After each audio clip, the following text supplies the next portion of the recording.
Negeri Tito Karnavian mengumumkan penundaan pelantikan kepala daerah terpilih. Maharani dan Pramono Anung yang menerima uang masing-masing $500.000 Amerika Serikat sebagai kandang banteng, tetapi sebagai kandang bansos dan parcok.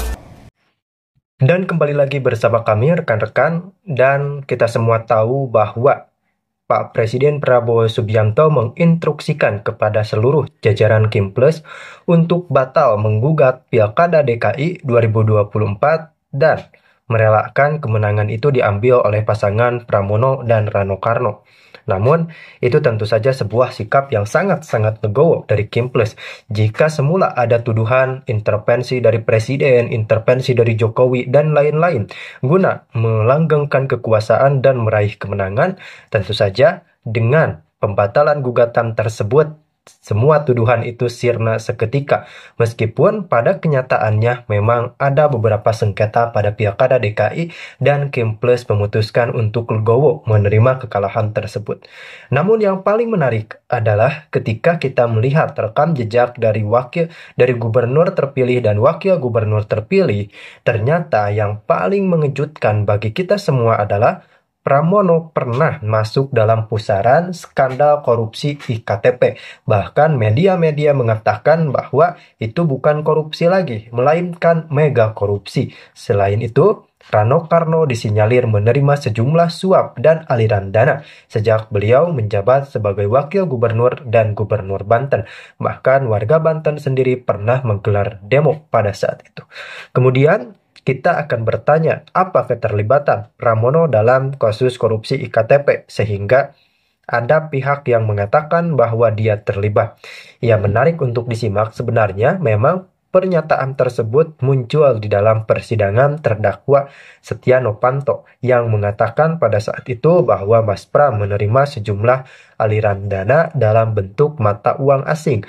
Pertanyaannya adalah ketika pada saat ini KPK terus mengusut skandal-skandal korupsi, termasuk skandal korupsi yang telah lama, termasuk IKTP, yang tersangkanya tertangkap pada saat ini, apakah ada bukti keterlibatan dari tokoh-tokoh tersebut, atau justru ada hal yang sangat-sangat mencengangkan kita semua?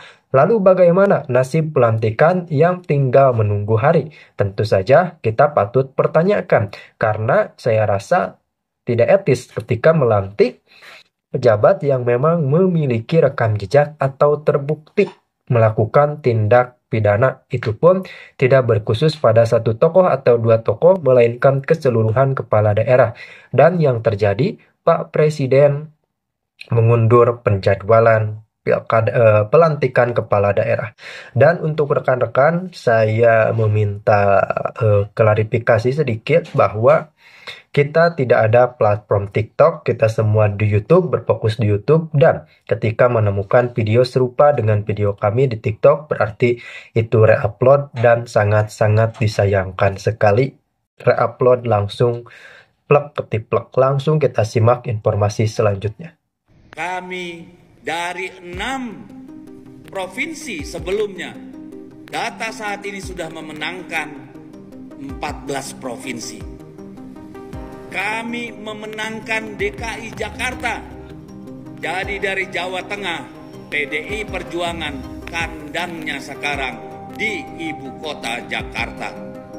Ya, jadi jangan lagi sebut Jawa Tengah sebagai kandang banteng, tetapi Dalam keterangannya, mantan ketua umum Partai Golkar ini akhirnya buka mulut mengenai siapa saja yang turut menikmati uang suap proyek IKTP. Ada Puan Maharani dan Pramono Anung yang menerima uang masing-masing $500.000 Amerika Serikat dari Andi Narogong. Hal itu diketahui setelah orang kepercayaannya yaitu Made Oka dan Andi menceritakannya. Untuk Puan Maharani, waktu itu dia sebagai ketua fraksi PDI, dan untuk Pramono adalah 500.000. Ketika tidak ada gugatan, ini persis seperti yang Anda katakan tadi. Saya merasa bahwa ternyata segala macam tuduhan tentang Kimples itu intervensi atau Pak Jokowi intervensi, bahwa mereka itu bermain curang, bahwa mereka itu bersedia mengoyak-ngoyak konstitusi bla bla bla bla, sama sekali tidak terbukti. ya sekarang. Jadi semua orang yang bercerita, berhayal, membangun narasi tentang adanya intervensi dari kekuatan-kekuatan Pak Jokowi dan kawan-kawan terhadap jalannya pilkada harus selalu menggunakan contoh Jakarta sebagai bukti bahwa enggak tuh di Jakarta ya. Sebetulnya kalau saja mereka cukup bertanya kali ya dan ngecek di Kimples sebenarnya upayanya serius nggak sih? Ya tentu aja ada yang masih berpikir tentang ya seperti Anda katakan tadi, saya nggak tahu persis ya soal pembagian distribusi C6 dan segala macam. Tapi is it worth it gitu loh? Apakah ini masih perlu dilakukan, diulang lagi, dipelajari kembali?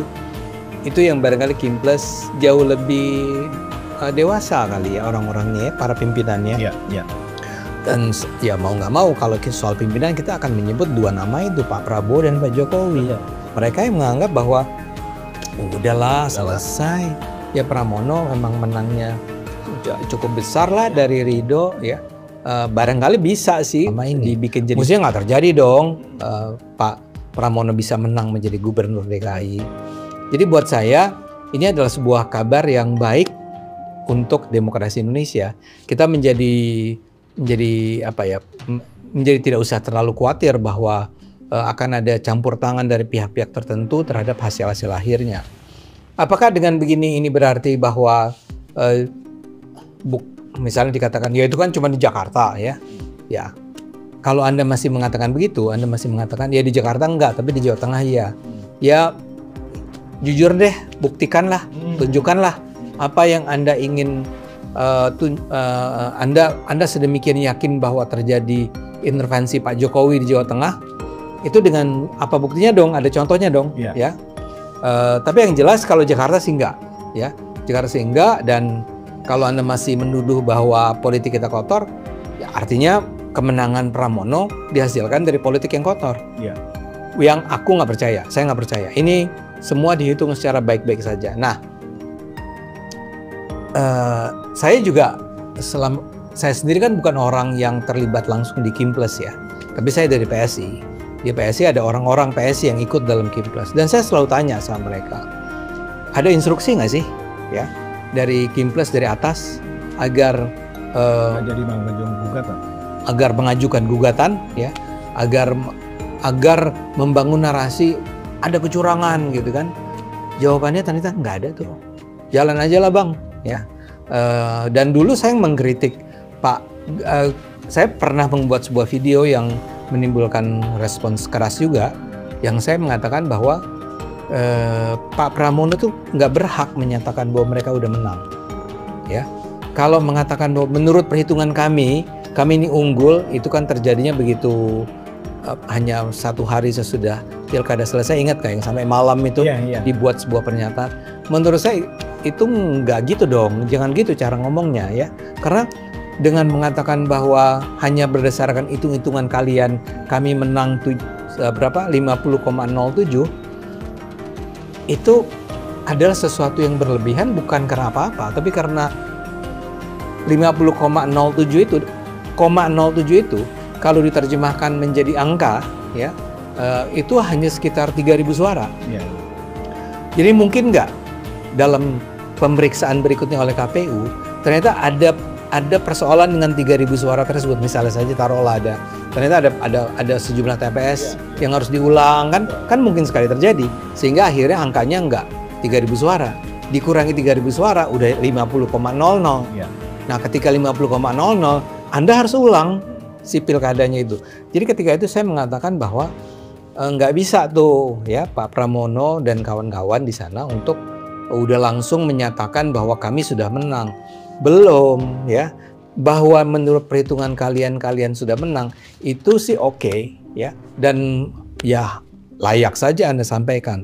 Tapi kalau Anda katakan bahwa Anda sudah menang, itu nggak pantas untuk didengar masyarakat. Tapi saya tidak against kemenangan itu.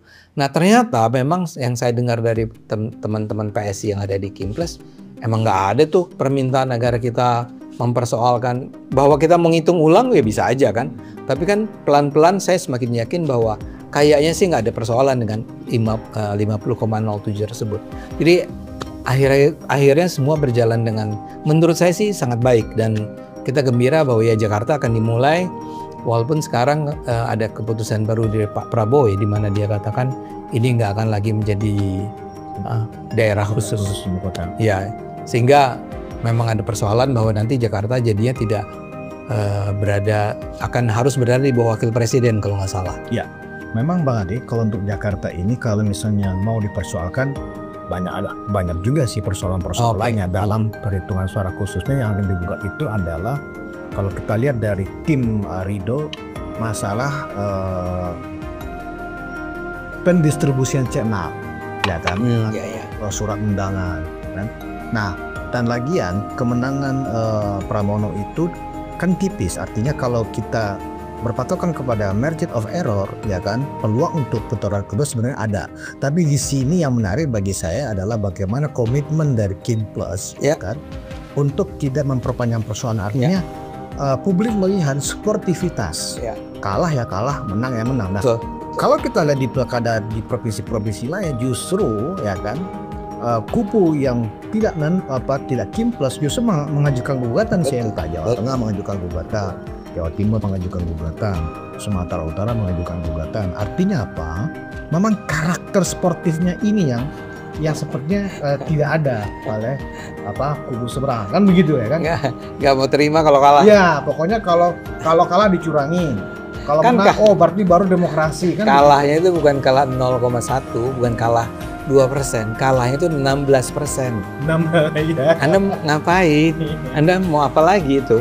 Bayangkan Mbak Mariade, waktu Pilpres memang kalahnya jauh ya, itu pun masih maju ke MK, ya kan? Ya. Tapi mereka menggunakan strategi pendekatannya kualitatif, ya kan begitu. Berharap ini diskualifikasi, bukan karena ada perbedaan perolehan suara. Ya. Nah, tapi Kim Plus kita lihat publik juga melihat, ya kan, bahwa partai yang bergabung dalam Kim Plus memang berjiwa besar. Artinya di dalam sebuah kompetisi politik, kalah menang itu memang sebuah konsekuensi. Kalau kalah diterima, ya kan. Kalau ingin mencari-cari, mereka banyak akal kok para politisi itu, ya kan. Yang paling menggelikan buat saya adalah yang bicara parcok itu loh, partai coklat. Keterlibatan Polri. Baru-baru ini memang saya tidak menonton diskusi ini secara utuh, jadi hanya cuplikan-cuplikannya, dan saya nggak perlu sebutlah nama orang-orangnya ya. Tapi ini adalah percakapan antara orang-orang yang marah dengan hasil pilkada, terutama Jawa Tengah kan. Dan ada disebut soal partai coklat, dan mereka mengatakan begini, ya itu kan polisi dikerahkan tuh, ya, untuk bayangan di setiap TPS ada sekian polisi, ya. Di sekian TPS di setiap TPS ada sekian polisi, di setiap TPS ada sekian polisi. Hah, itu kan keterlibatan polisi. Buat saya kan, seriously? Kecuali Anda bilang bahwa si polisi itu ketika ada seorang pemilih datang ke TPS, ditanya dulu, dicek, ditakut-takutin. Kalau cuman bahwa ada banyak polisi di setiap TPS, di KPU, emang harusnya begitu. Atau justru bukannya bagus? Jangan-jangan justru kalau dalam kepala saya, ini untuk mencegah jangan sampai kubu mereka, kubu seberang itu main-main di situ. Jadi harus ada yang jagain. Karena cara membuktikan kalau memang terjadi adanya kecurangan oleh partai coklat kan paling gampang. Di setiap TPS itu ada saksi-saksi dari setiap partai. Dari kubu mereka juga ada tuh saksi-saksinya. Ya, kalau mau ya kutip omongan-omongan para saksi bahwa pada hari H itu ada polisi, dan polisi itu mengintimidasi kita semua. Bentuk intimidasinya adalah seperti ini. Ini terjadi di daerah ini. Kan ya saya nggak bilang segampang itu, tapi se-clear itu sebenarnya yang dilakukan. Tapi ini saya merasa memang ada sebuah upaya dari kalangan yang kalah ini untuk terus membangun narasi-narasi bahwa kita dicurangi. Ya, bukan. Kecuali kalau Anda punya bukti yang meyakinkan, yang jelas.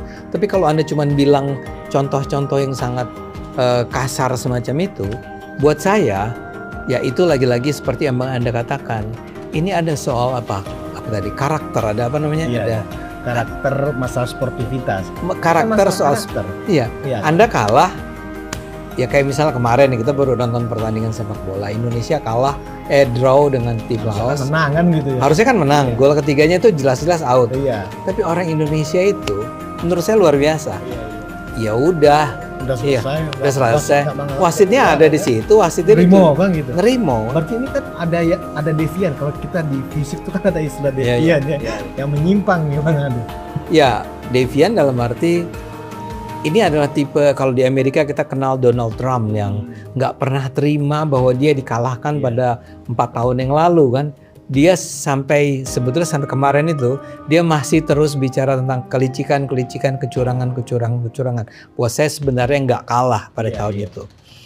Nah, lagi-lagi kembali ke Anda. Ya memang kita tahu ada politisi-politisi, pemimpin-pemimpin yang tibenya seperti itu. Tapi celakanya mereka itu justru menuduh yang melakukan itu. Mereka menuduh bahwa deviasi itu, kedevianan itu justru adanya di Jokowi, justru ada di Kim Plus. Whereas mereka lah yang melakukan itu kan. Buat saya itu memang memalukan, tapi ya apa yang bisa kita katakan? Iya, bagi mereka kalau menang demokrasi bagus. Kalau kalah demokrasi digrogoti dan seterusnya. Nah, sebenarnya ini pertunjukan yang menarik. Kalau menurut kita sebagai orang yang melihat fenomena di masyarakat ini, Bang Ade, ini justru situasi yang menarik. Kenapa mendidik pemilih pemula yang mayoritas Gen Z ini yang 2030 atau next pemilu itu mereka akan ada di angka 70% peserta pemilu. Nah, dengan situasi ini mereka bisa melihat partai mana yang menang. Ya elit-elitnya ya kan punya karakter yang bagus, ya kan, karakter yang sportif, ya kan. Karena beberapa kali mereka mengajukan gugatan ya kan tentang adanya kecurangan pemilu ke Mahkamah Konstitusi, tidak ada yang bisa membuktikan. Nah, kita tunggu juga nih Bang Adi, khususnya di Jawa Tengah, ya kan. Kan mereka juga membuktikan. Kalau memang tidak terbukti lagi-lagi, ya kan, pasti nanti kalau kalah, masuk angin, ya kan. Oh, MK-nya diintervensi dan seterusnya. Logika untuk tidak bisa menerima ini yang memang menjadi pelajaran. Sebenarnya kita juga nggak perlu juga untuk dikomentari lagi karena memang sudah habit ya, sudah pola. Begitu Bang Ade. Nah, ini juga soal Mahkamah Konstitusi. Harusnya logikanya kan begini. Kalau memang Mahkamah Konstitusinya itu berpihak, ya semestinya ridho itu menggugat. Karena kalau pakai logika yang tadi dikatakan itu harusnya sih dikabulkan di MK kan. Tapi kenapa enggak? Padahal angkanya 0,07. Ini bukan selisih 58 lawan 42 nih. Ya, ini kita tinggal mencegah, jangan sampai, bukan mencegah. Kubu Ridho hanya berharap bahwa kalau mereka ingin 2 putaran dari 50,07 itu menjadi 50,00. Which is 0,07. Artinya satunya nggak ada. Bahkan satu pun tidak. Bukan 0,7 ya. 0,07. Gampang dong kalau itu yang terjadi Mahkamah Konstitusi untuk ngakal-ngakalin. Tapi kenapa tidak terjadi?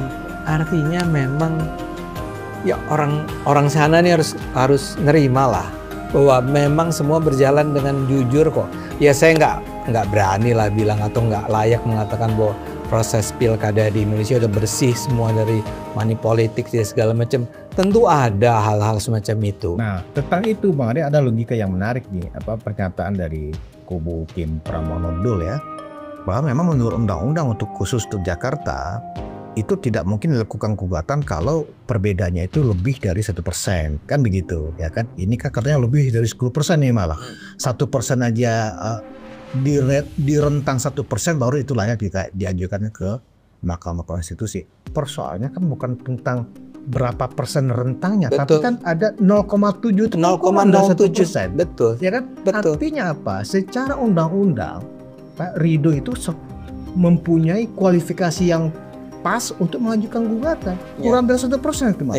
Karena kalau bisa dibuktikan yang 0,7 itu ternyata memang perlu PSU, selesai barangnya. Artinya 2 putaran kan begitu. Apalagi memang di dalam metode quick count, dalam metode penelitian sosial itu memang ada selalu batasnya margin of error. Bisa naik ke atas, bisa turun ke bawah. Nah, jadi sebenarnya yang harus kita maknai adalah pemilih ya kan, atau masyarakat secara umum ini menjadi pelajaran bahwa menjadi politisi itu memang nggak hanya pintar berorasi, Tapi tapi juga harus pintar di dalam kejujuran, ya kan?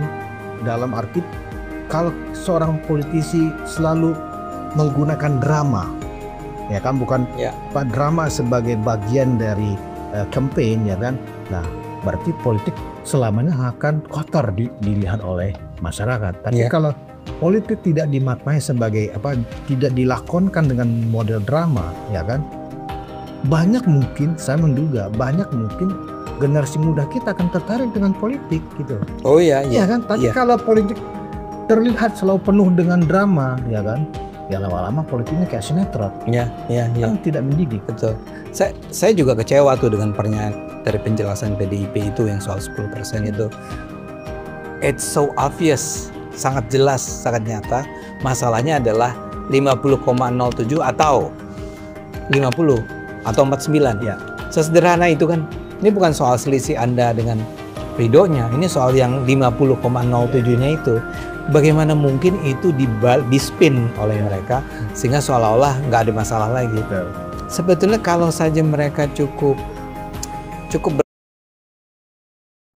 Nah, kita memang kesimpulannya adalah ketika memang Indonesia pada saat ini tengah berada dalam jalur yang benar, saya kira track yang tepat di bawah pimpinan Prabowo Subianto, bagaimana usaha Indonesia untuk mengatasi masalah korupsi di Indonesia.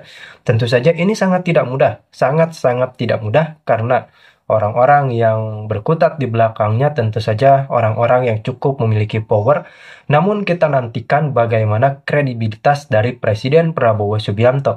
Jika melihat di awal-awal kepemimpinan Pak Prabowo, saya menemukan sebuah sinyal atau awal-awal yang sangat baik di awal kepemimpinannya. Kita tahu bahwa sudah banyaklah koruptor yang tertangkap di era kepemimpinan Presiden Prabowo Subianto. Adapun yang tertangkap dan vonisnya ringan dikritisi juga oleh Pak Prabowo Subianto dan meminta untuk naik banding.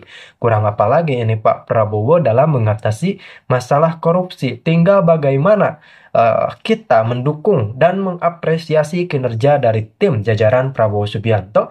Terutama ini masalah yang paling krusial itu korupsi. Karena korupsi tidak bisa dibiarkan begitu saja. Tidak bisa korupsi itu didiamkan barang sedetik pun. Karena memang mereka sangat licik. Koruptor itu sangat-sangat licik, memanipulasi, merekayasa hukum, dan ini sangat berbahaya terutama untuk tujuan kita serta impian kita menjadi negara maju. Terima kasih telah menyaksikan.